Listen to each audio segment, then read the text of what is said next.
Welcome back for another episode of Magic the Gathering 2015. This is to spite Rob, because it's probably going to be the same shit twice.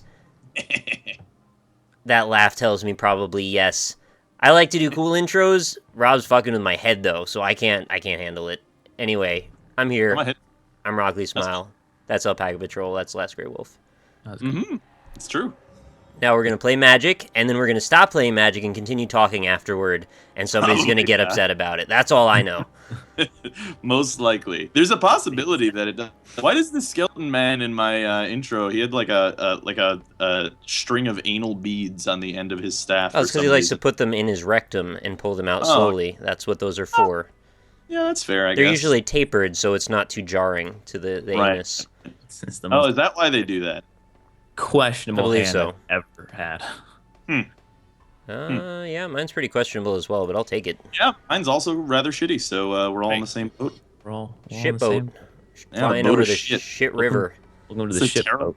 Well, that would be awful. That's like making a boat out of water and then trying to put it in the water. Shit boat and shit river. What even differentiates the turds from the other turds? I guess they're more viscous in the river part.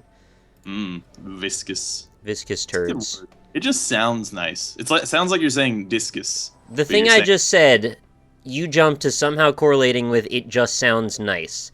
Viscous nice. turds sound nice to you. Turds. Who should I hit? Who wants to get hit? Maybe this guy's bound up. Alright. Needs higher viscosity level in his intestine. I would like some viscosity. Please. Viscosity? You should take some magnesium malate, man. That totally loosens you up. Magnesium malate. Look at this motherfucker. It's good for you. Take 200 milligrams a day. You'll feel so much better. How does magnesium work? Don't ask me. I'm not a fucking chemist. Yeah, it's miracles. You put it in your throat, and then you swallow it. It goes in your stomach, and then some chemicals happen, and then you can shit better. That's what I know. Huh.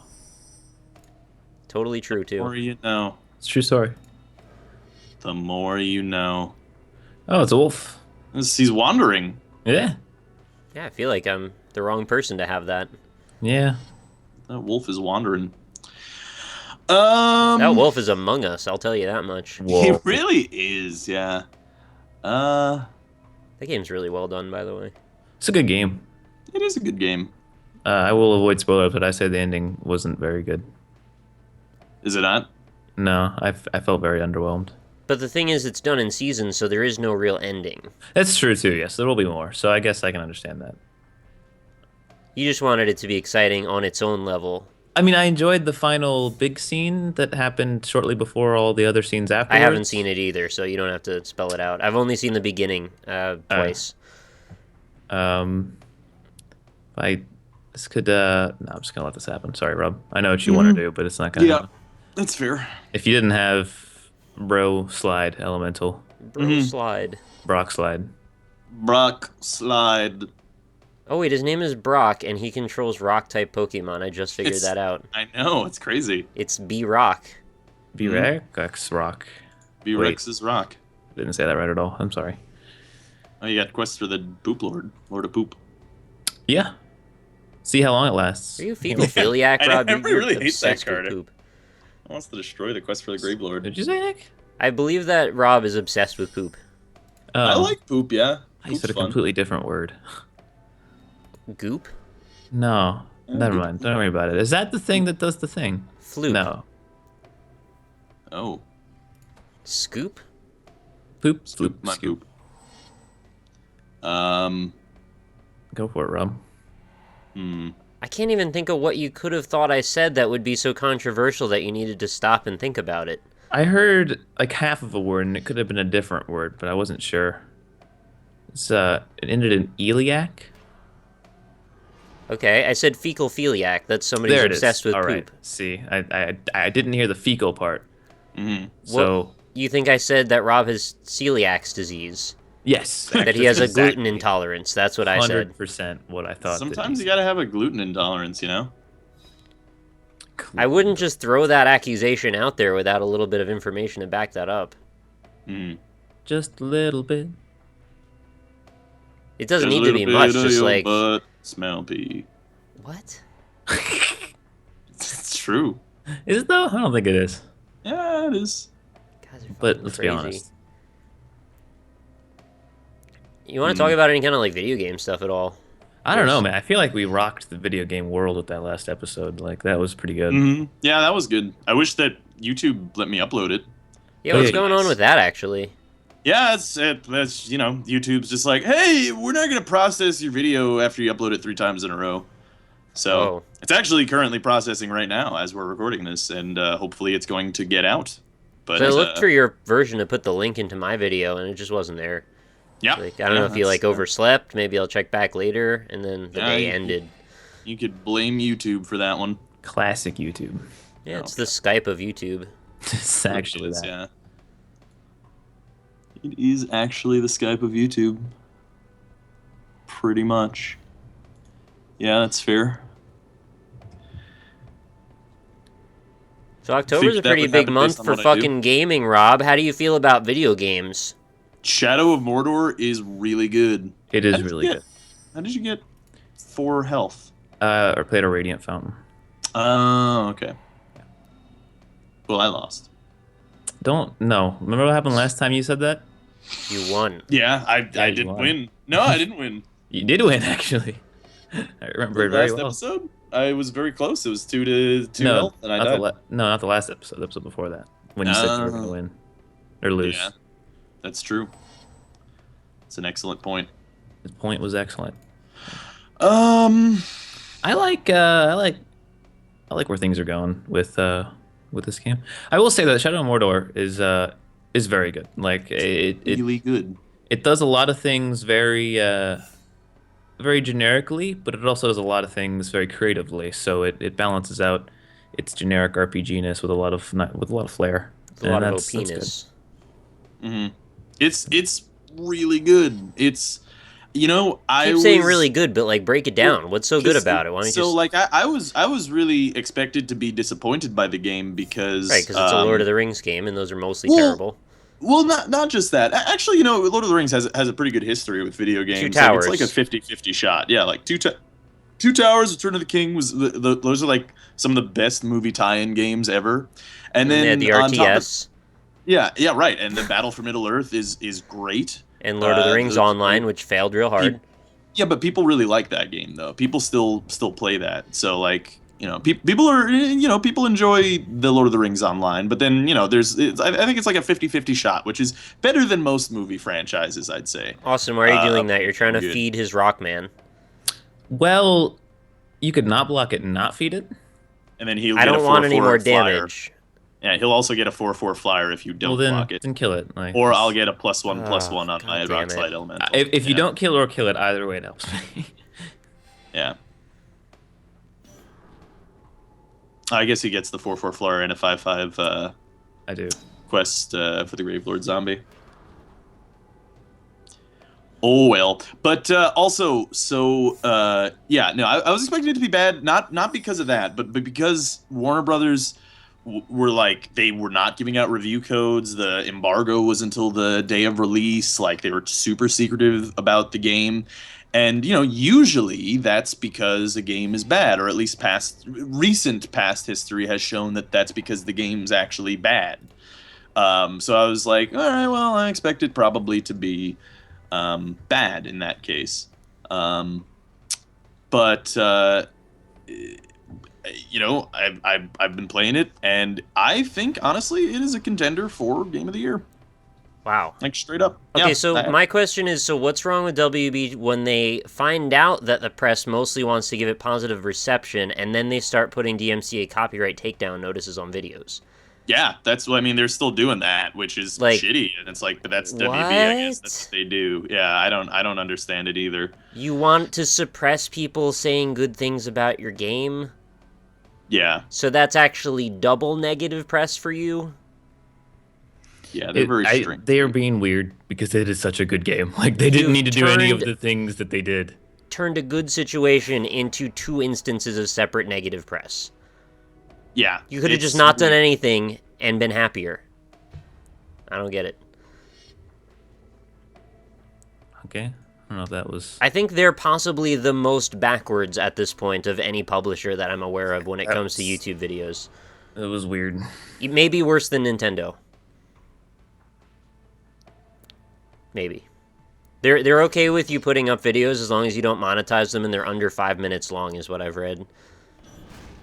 Oh, really? So, like, you can do reviews, but don't do Let's Play series. And also don't monetize them. So do lots of hard work if you're going to do it, but just, like, you can't make any money from it. Yeah. I mean, they seem to be pretty okay with Twitch, but maybe that's just because they don't have an avenue of To fucking pursue with it. Twitch. Yes, yeah, that's correct. So, but yeah, which is, you know, it's fucking, it's a weird, you know, WB has been like that for all the years that I've done this. So I'm not like terribly surprised by it, but it is also just like, you know. Oh, you know what? I'm dumb. Whatever. Why?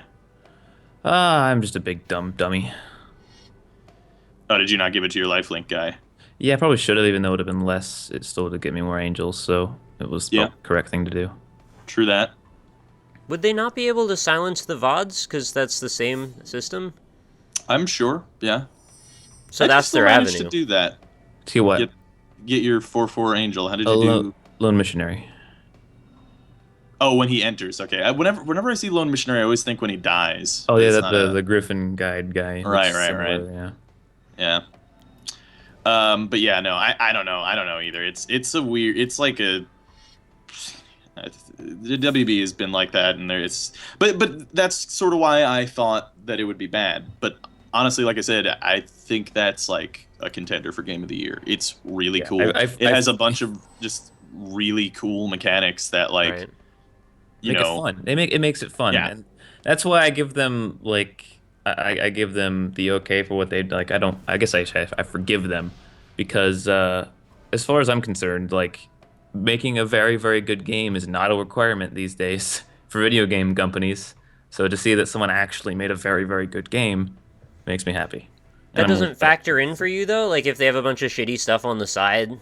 Where they mess with people. It's like maybe the game's not as good because they're just dicks about the whole thing. It does, but at the same time, there's so few games and even so few AAA games that are of this quality and production value that I'm willing to push that aside. Is the formula that hard to replicate, though? Isn't it kind of like Arkham Asylum meets Assassin's Creed, but with Lord of the Rings skin? That's the generic parts that I was not that unique. No, that's the generic parts that I was mentioning, but there's just so much extra that make those mechanics fun that it's okay.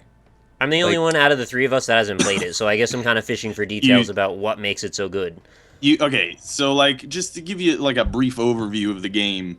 The captain's system is the best. It's the captain's and the Nemesis system is really cool Nemesis as well. Was in Resident Evil. He was pretty sweet then. Yeah, he's a cool fella. Yeah. But yeah, no, the way the captains work is that they're completely totally randomized. They actually are completely and totally randomized, which is cool. Right, so Dick Smasher shows up and it gives you a little vignette and it's like Dick Smasher wants to pull out your guts. And well, this is what I've heard from Northern Line anyway, and it's like a little wrestling thing for a while, and then you fight him, or you have to chase him down. Something like that? Yeah, sorry, I'm doing things. Yes. They're like just a bunch of, you know, the captains just are randomly generated. If you can't die, you always come back to life when you die, which is actually part of the story of the game, but unlike, you know, regular video games where it's just like, yeah, you just respawn or whatever and whatever. So it's part of the story that you die, and when you die, then the creature that kills you actually gets promoted to being a captain.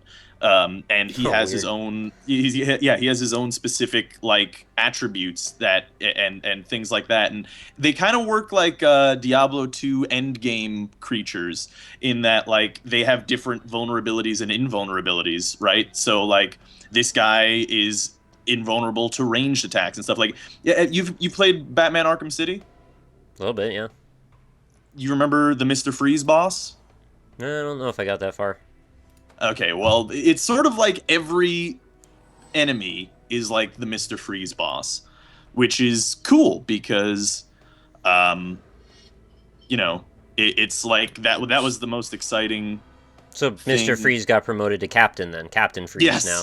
Exactly, yeah. We haven't banned that card yet?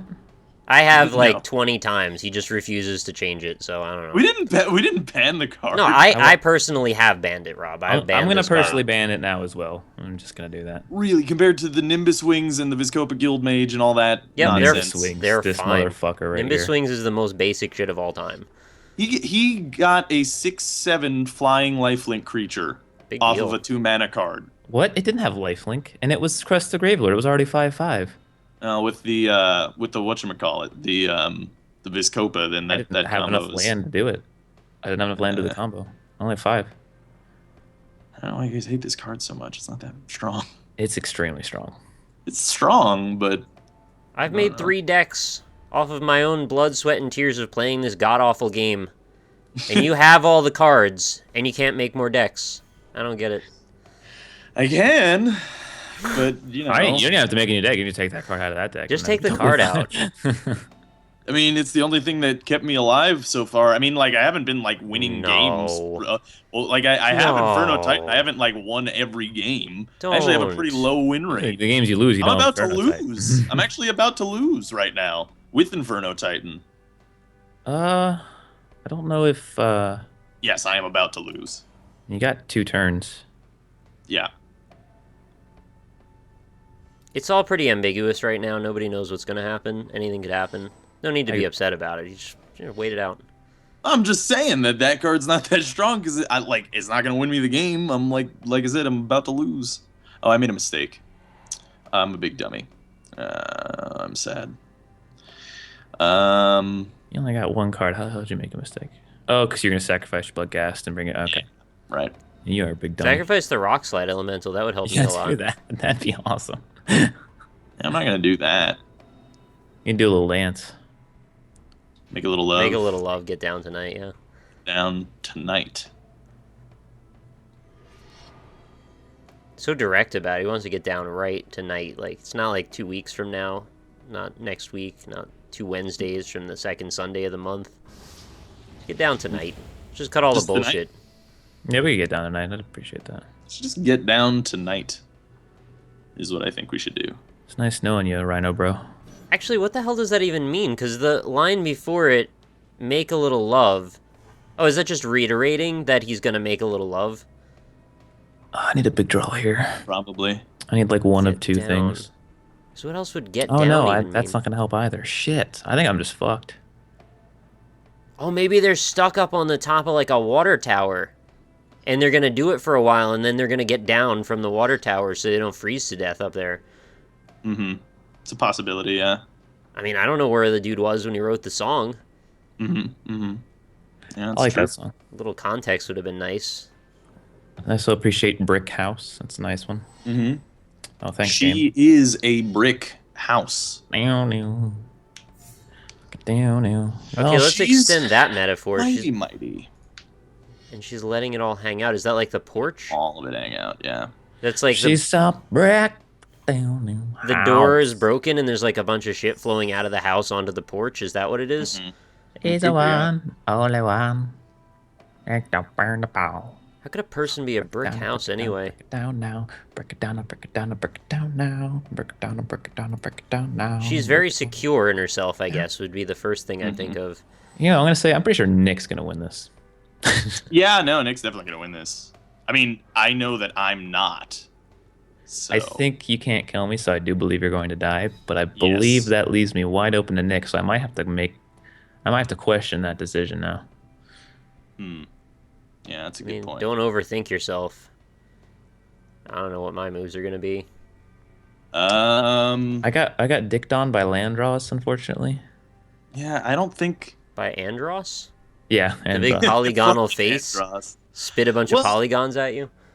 So my options here are I attack Austin because he's killing me next turn anyway. Or I attack Nick, but I can't really do any realistic damage. So really there would be almost no point to doing so. you could attack Nick to make the remainder of the game a slightly more level battle. Yeah, I suppose. I could, if you don't attack me, I could barter to keep you alive this turn. Would you do that? Well, the question was, are you going to attack me The anyway? thing is, the thing is, like, you always have that over me, really, because I have nothing else that I can do. That's true. So, So, I mean, it's up to you at this point. I mean, how about I'll say if you don't attack me, I'll spare your existence this game in a very eh. cocky manner, apparently. This game. Yeah. Yeah. I shall Okay. Well, spare you this game. I can do. I can affect the game multiple ways. See, this is where I always end up. I'm just like, hey, I hope I make a difference here, whether or Yeah, not I win. right. I just want to change something. Yeah. Well, that affected it exactly how I expected it to. Well, no, I'm killing one of his creatures. So Affected, expected. Yeah. Wait, you could have killed me. Hmm. You could have killed me. Did I have enough damage? You could have killed my 2/1, yeah. Oh yeah, you're right. Oh shit. Well, whatever. Yeah. I totally forgot that Inferno Titan did that. Well. So I wasn't actually like playing the man. cards. I straight up did not. I forgot that I could do that. Oh well. Well, I I'm gotta definitely gonna remember fucking kill this whole Mad at me stop then. timer thing. Yeah. Okay, good news. Wait, you know what? I'm gonna do this, and I'm gonna die because I think Nick has a buff card. He probably does. Do Yeah. you guys think that, like, you should keep your mouse cursor over the stop timer button, or do you, like, have your finger on a hotkey or something? Space. I Yeah. panicked for the space bar. You Yeah. space yes. panic. So do you have a buff card, Nick? Is that a thing that you have? I don't know. You're tapped out, though. Yeah. Yeah. You could just like. You go can't all kill out. me. You can bring me down to 2 HP. I can't kill you? I mean, Can't kill you buff this card turn. can. You sure? Huh. So if I had killed you because I'm not an idiot, oh no, he has enlarge. Right. But if I had killed you because I'm not an idiot, no, I would have died to enlarge anyway. Yeah, You had a big. Oh no, yeah, you wouldn't have yeah, I blocked. would have died to Right. enlarge. Yeah. Yeah. All right. So really, it inevitably. Yes, it was a mistake, but inevitably, it amounted to second or third. Right. But we all know second's much better than third, so. That's true. Yeah, it's a good point.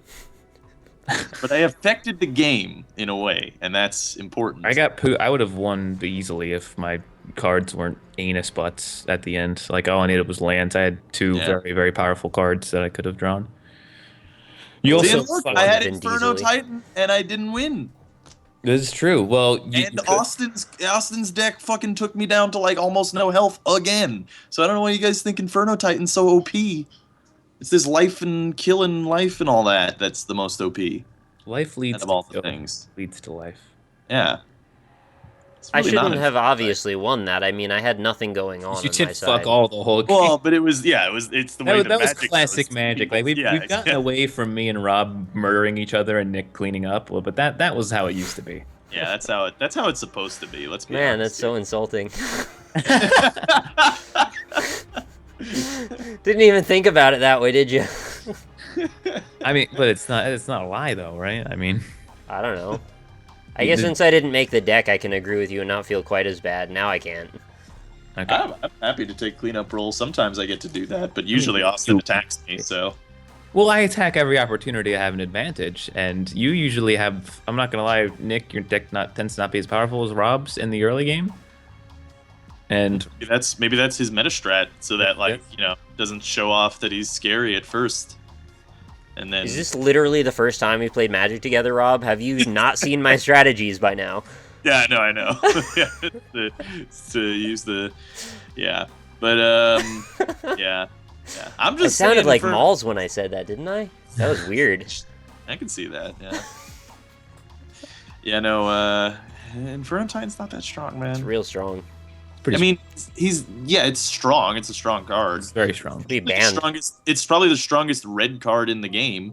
But then, like, if you don't have Inferno Titan, you don't have any really, like, if you're doing a red deck, you don't, like, what are you gonna use for your high level, high mana cost? But big old butt. There's nothing else. It's like we're taking red off the table unless it's like a multicolored deck. I'll show you what's on the table. Is it your penis? Yes. Ah, okay. But that's Well. red too, so it just blends into the table. No one can see it. Okay. That's scary. It's good. I like that one, Nick. Good job. 10 out of 10. We stop at 8, mate. Oh, great. Yeah. The great apes, mate. Grape ape. Grape ape. The grape apes. Wait, Austin, what color is your deck? Excuse me. Black and white. Yeah. Is that what your deck is? Bright red. Okay. All right. Good. Because I don't want to make a black. We're not even playing Cards Against Humanity right now. Stop. What is up with Cards Against Humanity? Why does it have such a terrible randomization method? Like, you get the same bunch of black cards every time. You do. You could put 2,000 cards in there, it'll give you the same 5. See, I was watching you guys play Cards Against Humanity on the NLSS, and I remember seeing a black card that I had never seen before, and I was like, that's a fucking so amazing rare. black card. Like, man, like, that it was the frat one or whatever? Yeah, and then we got it twice. Oh, okay. We got it in the next game, actually, after that. Didn't see that part. But I felt that was a pretty good card. I don't understand what randomization even means anymore. Fucking Isaac, fucking same shit every day. You get the Lethal League, you get 3 Skateboard Man and 1 Candy Man if you do all random. It's like, what even does random even mean anymore? Yeah, well, there's a lot of randomization in Shadow of Mordor. It's a good game. It actually is really cool because it really kind of defies, I think, what is conventional wisdom in modern AAA games, which is that, like, script everything. And Shadow of Mordor is like, hey, go fuck around. There's some stuff. There's, like, story stuff, but go. That's the best shit. part. Go hog wild. It encourages you to fuck around. Like games like Grand Theft Auto and other open world games, they tend to not really encourage you to go fuck around and make it necessarily too. I mean, I would actually Grand Theft Auto is probably a bad example because it's probably the most fuck around game ever. But I guess maybe more Skyrim is what I should say. But no. But actually Skyrim too. But I think Skyrim actually is a worse example than GTA. But but GTA though, for in a serious way, it does actually punish you for fucking around. So that's true. That I think is because you die and you lose money. You can fuck around and evade the police, and that's still fun. Like they add fun mechanics to fucking around. Obviously, there's fucking around that doesn't involve dying. You could go play tennis in GTA 5, or go fucking look around and jet ski stuff. You don't have to die. Yeah. But when I mean fucking around, I mean committing mass murder and stuff. That's not everybody's definition. I like to search for stuff. I like to look over the landscape and map stuff out and figure out where I am. I like doing that too. That's one thing that I think Shadow of Mordor actually does poorly, is that the world is not particularly interesting.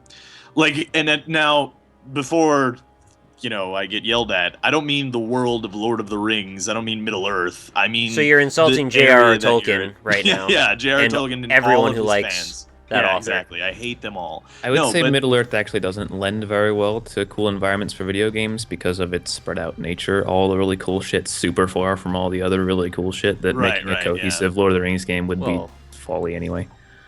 It's a massive world. They have maps in fucking the Silmarillion, which is all the details that exist. So why can't they just draw interesting shit and put it close together? This is actually based on the Silmarillion Shadow of Mordor, which is kind of cool. So what's the problem?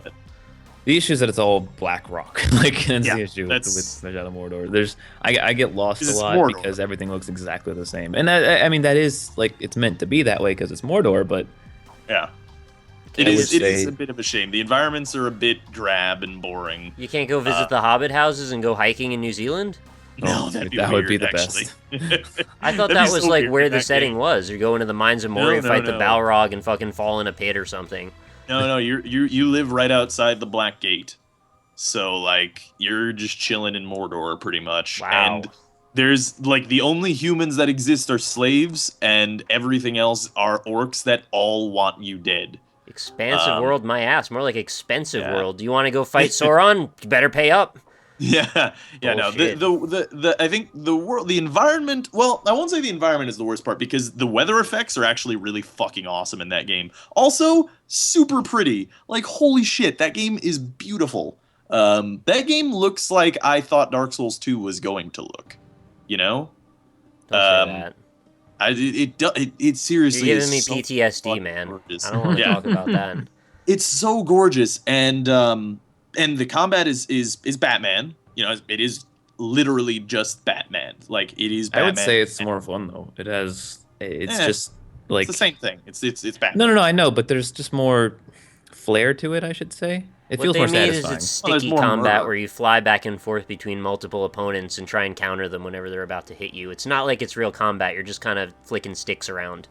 Yeah, it's an arcadey style of combat that leads to like badassery. No, what I will say is actually the combat's more difficult, and I think the combat in general is more difficult. So enemies. like when you're earlier on jumping into a pack of like 40 orcs, while it can be done, it's probably not terribly advisable. But it's well, at least it's because it's weird because you almost get rewarded for dying in the game, and not in a realistic sense, because like your reward is, hey, you have a new fucking cool boss to fight, and then all the other guys who like survive the encounter also get promoted in the ranks and stuff, and become more powerful and get new abilities and stuff like that. But that's actually like a good thing in the game. And then there's this other thing, like with the Nemesis system, if there is one guy who like beats you down and then you beat him and he retreats and then all this stuff, like you have like these really intense encounters, which totally happen, by the way, totally naturally. It's not scripted. Like sometimes you just can't kill a war chief. You try as hard as you can and he'll get away or he'll beat you or something. And then but there's also a possibility that you kill them, but Sauron raises them up from the grave and he'll come back to kill you again. From your grave. Yeah. I will say that one thing I actually really enjoy about the game as well is that there are options. You don't have to go in and blinding swords flying, kill everything. There's stealth options. There's Yeah. dynamic environments that you can use, and that's cool because I feel like games tout that all the time and never actually do it very well. But I felt like in Mordor, I had two very distinct encounters with two different captains. Where one, he was in a feast, and I was just like, I'm gonna drop in on this feast, and I'm just gonna fucking wreck his face, and I did, and it was awesome. And then there's another one where he was in a what are they called? Not tower, but fortress or something. What's the freaking word? Castle? No, there's like they use a word that starts with S that I can't remember. But anyway, it's a tower fortress thing. He was sequestered away in a fortress. Yeah, and I I was like, all right, there's an alarm here. They can trigger the alarm, and you get like a million orcs that come after you if the alarm gets triggered. So I'm gonna try to get through here stealthily, and I climbed up on top. I took out an archer by like throwing him off the edge. It was awesome, and then I kind of made my way through, sneakily killing people and planning out my pass to the captain, and I fought him one-on-one and won, and it was like that felt really satisfying. Yeah. The game didn't tell me to do that. It didn't say I had to do that. I just did it, and I was like, man, that felt really fucking satisfying. It's more like Crackdown. It's really refreshing to have a AAA game that they spent $100 million on, like super detailing the graphics and all this other like really superficial stuff, and it also completely rewards emergent gameplay. Because I don't even buy that, what you just said, because they don't even super detail the graphics anymore. They just pump it into like high resolution bullshit and a bunch of bullet points on the back of the box. I mean, sorta. I mean, the game has like really cool. They have like dismembered body and head physics. No, I just mean as a general rule. I'm not even talking about Mordor, but just like I don't trust that $1 billion is gonna make a game that looks and performs well. Mm-hmm. Well, yeah, that's I suppose in a way a fallacy for sure, obviously, but I think generally the available resources that the developers have when they have a large budget like on a AAA game, they tend to devote a good percentage of those resources to making the game look visually appealing in the modern AAA realism sort of way, like photorealistic sort of way. Whereas like, games with a smaller budget, like indie games and stuff, usually tend to stick to otherwise visually appealing art styles, but they tend to stray away from photorealism, I don't want to get into backwards T-Rexes. Oh, no. No, yeah, but I mean, indie games just tend to stray away from photorealism. They just do, in general. It's more likely that a AAA game goes to a photorealistic art style than an indie game, Yeah.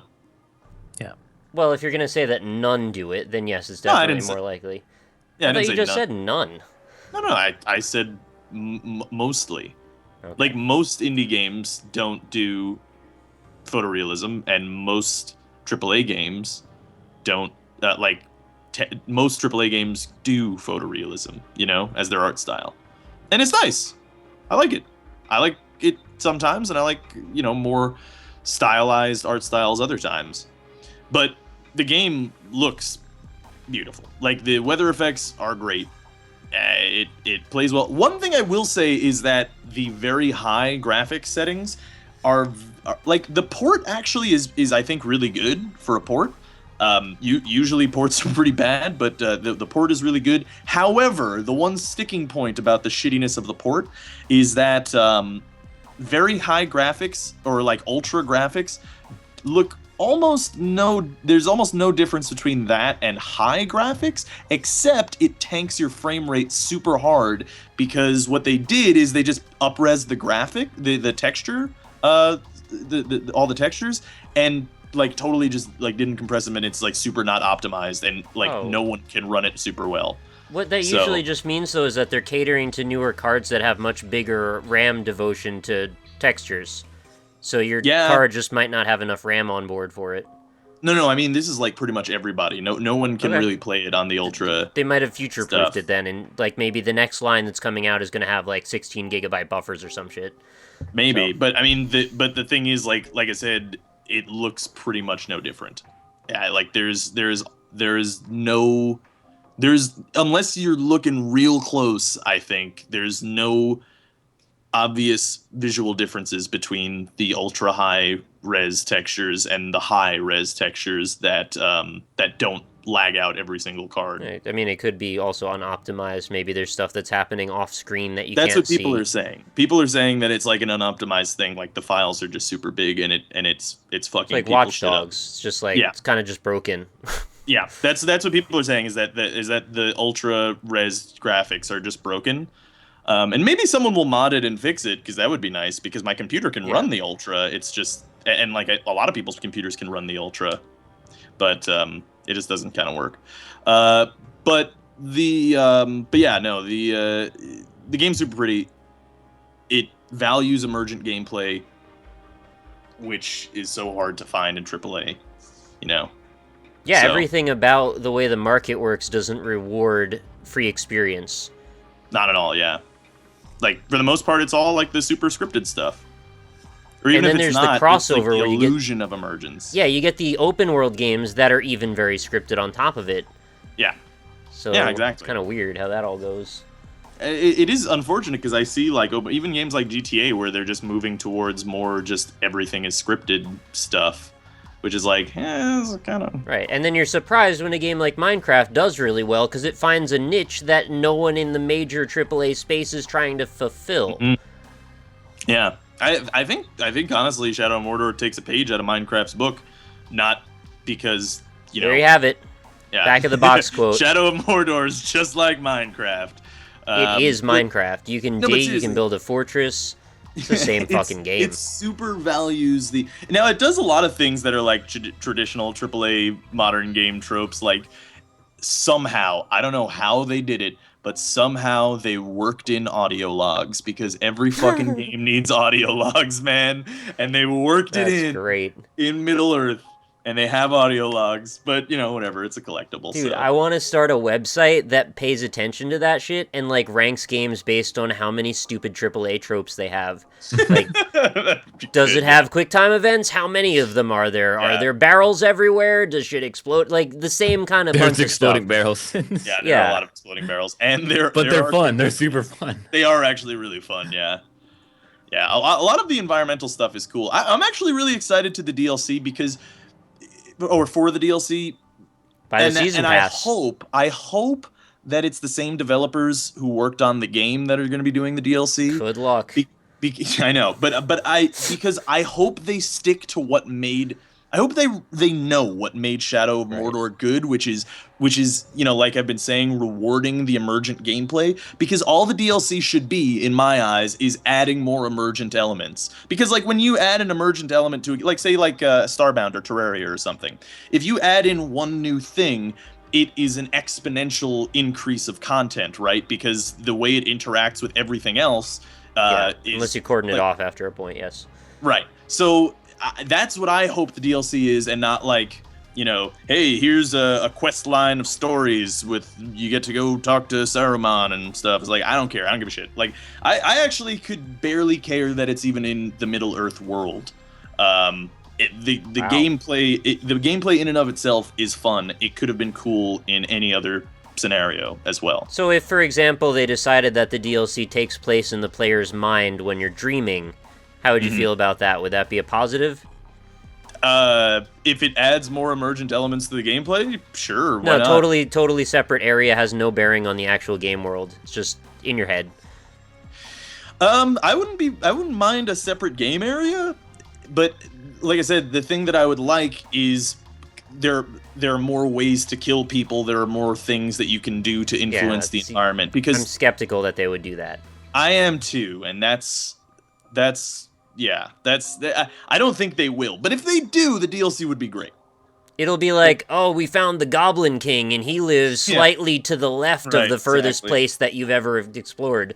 Yeah, Smog actually survived, and we got Benedict Cumberbatch, too. Yeah, no, that's probably what's going to happen. But it's probably not going to be the main developers of the game. But, I mean, if it is and they do, it could be great.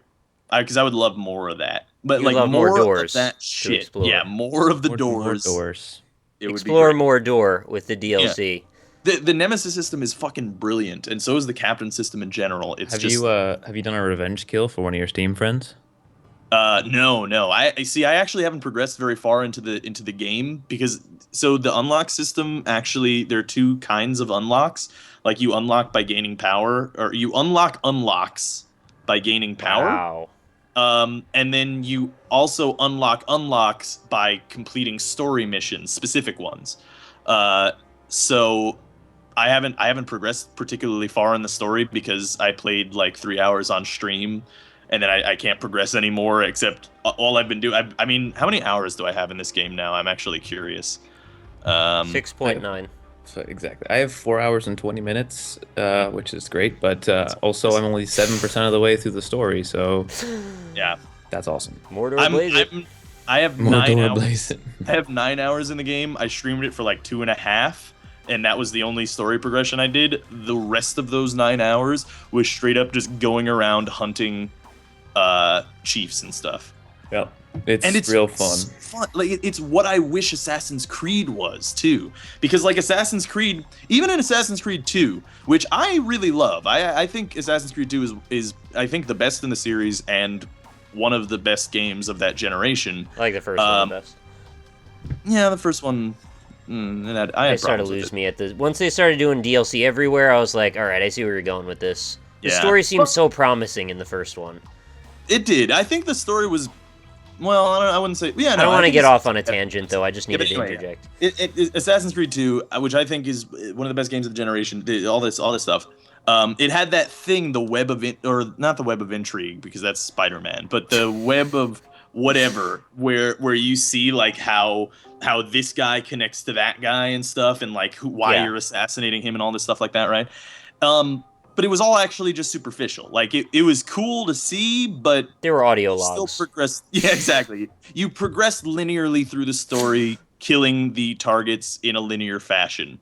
Whereas this game is like sort of like that, where you have like these guys influence. This guy doesn't like this guy; he's a rival, and this guy's a nemesis to you, and all this stuff. And they fight each other. It's a power struggle, and all this stuff. And you can kill them individually, and you can kill them in any order you want. You can do whatever you fuck you want. You don't even have to kill them. You can just let them hang around and do whatever. You just say fuck off, like piece them. You do whatever you want. That's what I wish Assassin's Creed was.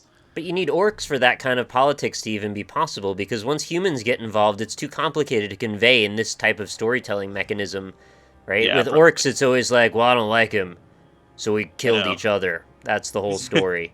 Yeah. Well, no, it's actually pretty cool. They have these procedurally generated stories for the war chiefs, there are some you can. Okay, that sounds like it's going to be YouTube comedy gold. Honestly, what you just said. No, it's really cool because procedurally generated stories for orc war chiefs. Yeah, that's a thing. Something about that just sounds like it's going to be hilarious because they're not people. They don't have stories. They don't do anything. They just fucking live in dirt. that's what's great is it personifies them in a weird way. Like it's actually something that you don't have to pay a great deal of attention to. Like you can just, not listen to their dialogue and not read the little blurbs about their individual procedurally generated story. But if you do, what you see is stuff like if you say you've killed this guy like 3 times, which is possible, where you've killed a guy like 3 times and he comes back. The third time that you meet him, there's a chance that he'll say something like, "Why me?" or like "Stop killing me," or like if you look at their little blurb, it'll just be like terrified of meeting the Ranger Talion again, or like other stuff like that. That is just it personifies really the characters. It is. It's totally superficial. That's but chicken kicker from fucking Fable, man. That's nothing. That's just putting a tag that says, "Oh, you killed him 3 times." Now it says that. Yeah, but it's still cool. Now I don't actually know if their strengths and weaknesses, because this would be cool, and I don't know if this is how it is, but like say you killed a guy with like a Caragor the first time and he comes back to life, maybe has a fear of Caragors as his new thing. I don't know if that is the case, but it might be. I wouldn't be surprised. Chicken Chaser or Chicken Kicker? I don't remember now. I never Chicken played Fable. Chaser, wasn't it? Chicken Chaser. Fuck. Chicken fucker. Chicken fucker. So. Fuck your stupid fish, you chicken fucker. Yeah. I wanted to compare this more to Assassin's Creed because I think it's kind of meaningful how the combat, when you sort of liken it to the Batman world of things, how easily that is to say it's probably better than the way Assassin's Creed's turned out. Because combat for Assassin's Creed, if you'll agree with me here, is basically one dude engages you while a circle stands around you, and you fight them slowly and tediously until you've killed all of them in the exact same manner. See, now, the Mordor does that, but instead of 1, there's like 5 or 6 attacking you at once. Like in Batman, can't you fight like 15 at the same time? Yeah. Well, no, there's like 20, but there's not enough space around you for more than like 5 or 6 orcs. The one difference, I think, between the combat with Batman and Mordor, and this is something that like probably is going to be in Shadow of Mordor 2. Calling it now. Count the timestamp in the video. This is featured Shadow of Mordor 2. They're probably going to have multiple counter things like Batman Arkham City did. Because, in Batman Arkham Asylum, they had the same fighting system, except, it was kind of like Assassin's Creed, where only one guy will come and attack you at a time. And it's like that in Shadow of Mordor, except the thing is multiple guys will attack you at once, but you can only counter one at a time, and then it gives you invincibility for the period in which you're countering them.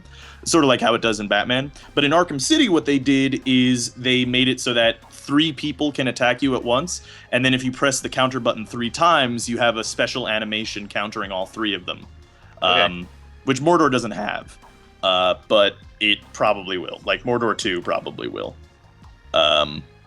So does the skeptical part of you say as soon as you start to like any major big published game that you're like, all right, now they're gonna milk the fuck out of this? Really not. It makes me like not want to even like any game sometimes. Yeah, I really hope not. I hope that there are really creative people behind this game, because with like Assassin's Creed 1 and 2, Assassin's Creed 1 was headed by Patrice Désilets. Like Assassin's Creed was his baby, right? And you saw Assassin's Creed 1. Now you say you like it more than 2. I didn't like it more than 2 because I think it was a really good proof of concept, and it was in its way also, really fun. But it was kind of barren, and there wasn't a whole lot of extra stuff that you can do. And you got to take into concept to the context of what's going on with Assassin's Creed when it came out. As far as technology, it was way better than everything else. It had the greatest freaking mocap. It had really good free running. And then when you see 1 and compare it to 2, the amount of incremental differences between them are very minimal. It seemed like they just decided, hey, we've got the skeleton now, let's just slightly augment it and keep releasing it. And that's exactly what they did. See, I disagree actually with Assassin's Creed 2, because Assassin's Creed 2 was not, I don't think it was an incremental difference at all. Like, it was a massive difference to me. It fixed all the things that I had wrong with Assassin's Creed 1, which is like, it had its own epic story where I see the entire life of this person, which it did. And then it had all of these other emergent elements that you can do, like the beggars and the thieves and the brutes and the whores and stuff. And then it added all these different side missions that you can do in addition to doing the regular story. And it added all this, and like it had Templars it had side missions in the first one. Yeah, but like it had the feathers and all the shit or was that the second one? Well, it was the collectibles. The flags. It was flags and Templars. There were flags in the first one. Yeah, there were flags in the first one, and they kept all the same fucking eagle vantage points and everything. Like it was basically the exact same structure. The basic structure was the same, yes, but they expanded upon the concept to make it more exciting to just go roam around and fuck around, which in the first one it wasn't super rewarding to do that, except if you liked history, which I did, and I loved just like walking around the streets and just hanging out with the people and stuff, even though, you know, functionally they were just like mindless robots walking like droning through the streets. And the same way, like 2 was like that too. I think they were mostly like that, but they were like, you know, there were just random events that could happen while you're walking through. I think it expanded upon the concept a lot, and that's I don't. What were we originally? Why did I originally go on this tangent about? I don't know, but I just want to say that I think it's a problem when they switched to 2 because they kind of got off the topic of Desmond and the direct propulsion of that story in favor of creating more characters.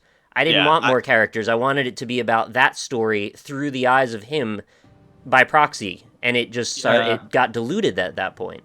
See, that actually has been my thing with like the whole Assassin's Creed series is that like I really don't like the Desmond story. The Desmond story to me is like water levels in Mario. It was the story though. That was the story. It was. That's why they made the game, and then they decided mid-flight to just kind of change course, I thought. It was the overarching story, yes, but like the story that you were getting attached to were the characters within the game that you were playing, you know? No, I kind of looked at it like, okay, so maybe he's like the Bran of the story. He's not really that interesting. I don't really like when we watch him. But the comments really hate me whenever we make fun of Bran. But Bran I like sucks. Bran. I like comments. Bran sucks. Bran's fine. You guys are fucking crazy. The book, even the chapters in the book are fucking awful. But anyway, really tedious. You guys just need to try Acorn Paste before you get all hating on it. All right, I don't understand. It's okay. So yeah, you don't want to watch those parts of the game, but ultimately you need them to give you the bigger picture of what's going on, and then eventually we just kind of forget about it. I mean, we don't because he still shows up, but the parts that he shows up are like completely stupid. Well, I think the later ones beyond 2 were definitely more towards what you're saying there, but 2 even had like a lot of Desmond's story. Actually, 2 was kind of cool because you actually got to like parkour with Desmond and stuff and explore places and actually at one point fight with dudes, which was actually kind of awesome. But yeah, no. Except there were so many games with so many intersecting stories that it became really difficult to follow. Yeah. I'm just looking at 1 and 2 because I don't really count the other ones. Like the other ones don't really count. There was like the one on PSP and Brotherhood and like the side stories and like I can't keep track of all of that. Well, and that makes me remember why I said that. Why I said all this stuff is because I think between 1 and 2, what they did is they found out all of the best parts of Assassin's Creed 1, kept them in, and then they expanded on the parts that weren't particularly great in Assassin's Creed 2, and that was because Patrice Desilets really wanted to make that game. You know, they had been trying to make that game for like 10 years, right? They even had they had an older version of the game that was coming out on the last generation, and then they scrapped it to make for the new generation that was coming out. So Patrice loved that game as his baby and stuff. I really hope that there are a lot of really creative, passionate people working at Shadow of Mordor, which by the game standard, it seems like there has to be. But I really hope there are, because I hope that if they make further iterations in the series, that it does expand on those things and doesn't rehash it like what they did with Brotherhood and all the other fucking Assassin's Creeds beyond 2. Because I think there was a massive difference between 1 and 2 of Assassin's Creed, and then 2 and then everything else, almost no difference, really. Season pass, man. Yeah. There's gonna be DLC for Shadow of Mordor. I hope it's good, but it's probably not. But I hope. I'm hopeful. I'm just saying, like, if they're already on Season Pass for the very first one, where does that leave them for room to expand later? I don't know. I really hope they don't try to make it an annual release. Or at least if they do, give us 2 good games. and then before you wrek the series, and then fuck it up, because that's such a sad place to live in the games when that's your request. Just like 2, and then we're good. Like it used to be like 3 over the course of like 10 years, and then they ruined the series. Like that's the Halo path, right? Like but no, now it's like, okay, 2 years, 2 games, then fuck off. Just I mean, even I hate to say it too, but like Batman Arkham series too. Like they made Batman Arkham Asylum, which was like a brilliant game, I thought. Really, really cool. Had some problems, and then Arkham City expanded on those problems and kept all the cool parts and made those problems better. Or like, not as big of problems. Those problems better. Better problems for our future. Better problems. And then it looks like they're trying to make Batman Arkham series into an annual release. I was actually going to ask you what you're thinking about with the new one, because like I don't know where to fall with this, because Origins is like, whatever. Well, the thing about Origins, I know it's not the same people. I know. It's not the same people. But Batman doesn't have a fucking tank and blow up buildings either, so I don't know. Well, he does. He doesn't blow up buildings and kill civilians, and that's what they implied in the trailer. He does. Yes, that's true. And I remember seeing that and being like, all right, so those are clearly some sort of lasers or non-lethal missiles that he's not firing. Doing those gymnastics, Rob. You can't make me. Yeah, I know. That did look pretty silly, but it was like, but there's other shit though. Like there's stuff that happens that just through physics in the Batman Arkham games that you just kind of have to be like, I didn't see that. That didn't happen. I think there are like sections. There's that one fight where there's the electrified floorboards, and then below it is just like a pit of nothingness, and you punch a guy, and then the physics will make him go limp, and then he'll fall off into the pit of nothingness, and it's like, well, if I think about that, there is no way that man is alive. But if I forget that happened, then Batman didn't kill anybody.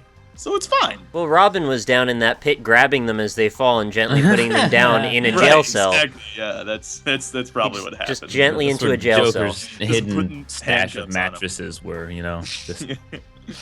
Yeah, exactly. Yeah. So there's that. But yeah, no, the games.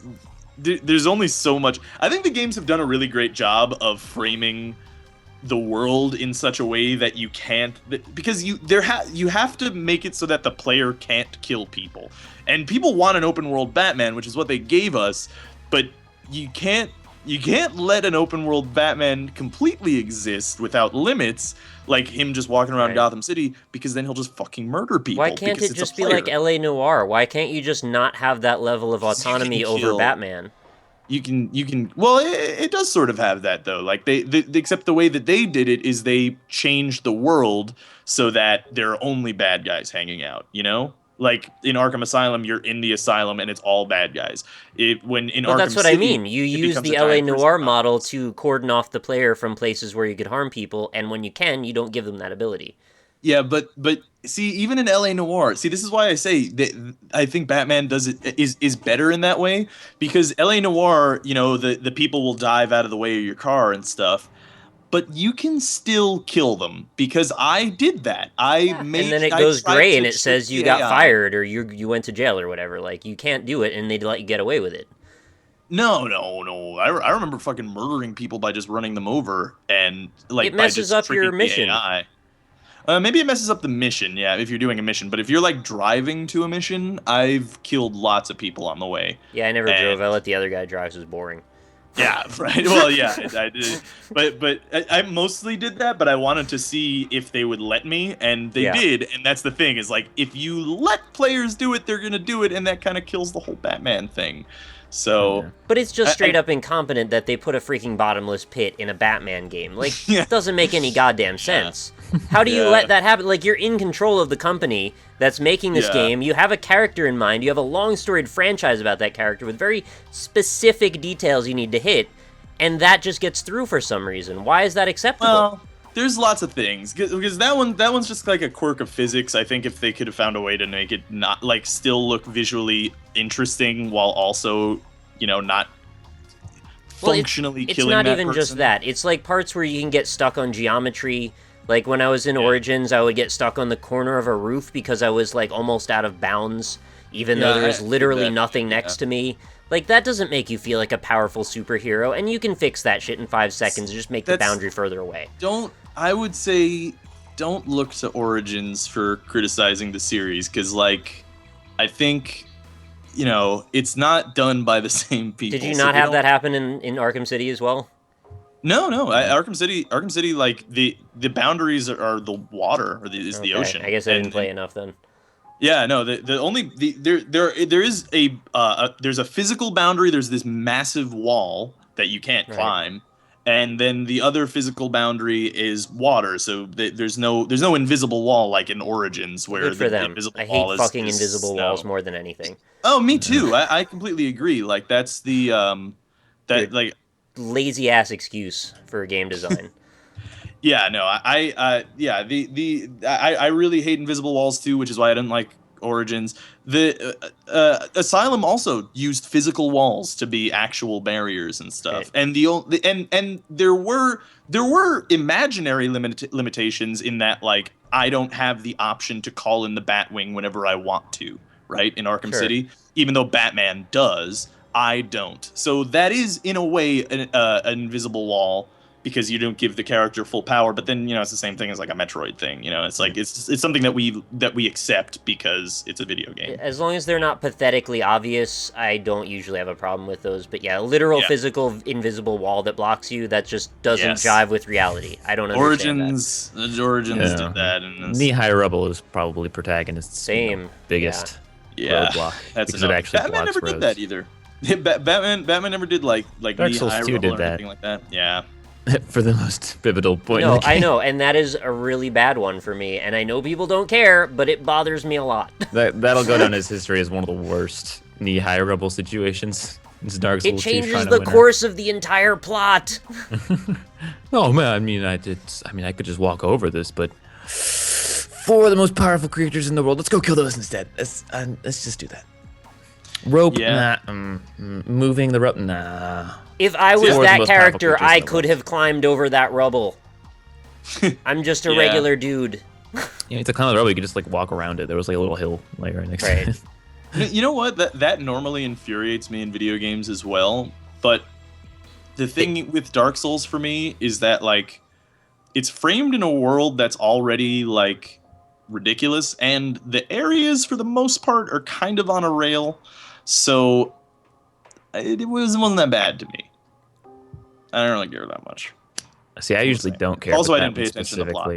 That one specifically got me because you don't even have to pay attention to the plot. It physically cordons you to do a certain thing. Right, yeah. And whether or not you're paying attention, it's like, well, I have to go through this door. In order to get through that door, I need to do X. Or I could just jump over the shit. I mean, I can jump that high normally, but not here. Yeah. Yeah, no, like I said, I normally give a shit in, like, other, like, if they did that kind of thing, like when they do invisible walls in like a Spider-Man game or something, or like something else, then I get kind of pissed off. Like I'll get real mad at stuff like that, or like a fake, like, here's some rocks, or like in a like a survival horror game and stuff, where sometimes it'll just be like, here's a chair. Yeah, there's a couple chairs there that block your way to complete and total safety from these horrible things that are going on. But you can't move those chairs. Can't do it. Can't walk over them either. Just can't. You can't bend your legs above your hips. This door, you can't get through this wooden door, no matter how much you try, regardless of the fact you have a fucking rocket launcher. Yeah, and like I said, while I agree that both are the same scenario, in Dark Souls for me, it's like all the levels are kind of like a scare house, like a roller coaster. You know, it's just like I go through this event to this event to this event, this event to boss, and then this event. You know what I mean? Like it's like sort of on a rail. So like, I didn't really care in Dark Souls so much. And it didn't really frame itself in like this is just like the world type of place, you know? So. I don't want to go down this road, but like that argument that you just presented is the thing that just makes me even sadder, because that is now 2 levels down of things I don't like. Yeah, that's fair. But yeah. I don't know. Yeah, I didn't get super frustrated at the Dark Souls. Like, I can't get upset if you do the thing with the rocket launcher in the door, because I understand that then breaks all these millions of rules that you now have to write into the game. Right. But with Dark Souls, you have physical geometry that you could very easily just change slightly. Right? Would it have been better if they just made like a full wall there? Yes, it would have. If they didn't acknowledge that those two areas had anything to do with each other, we would have been fine. Yeah. Why did they need to let you see through there? You know what I think it was? Is that because there's an item on the other side? It was a teaser. They're just like, oh, look, this is the item that you can go get. Just go. They were that myopic that they didn't even think about the. They didn't even think about it. They were probably like, oh, you're right. That is what happened. Yeah, probably. Yeah. Makes no goddamn sense. Yeah, it's shitty. It's funny.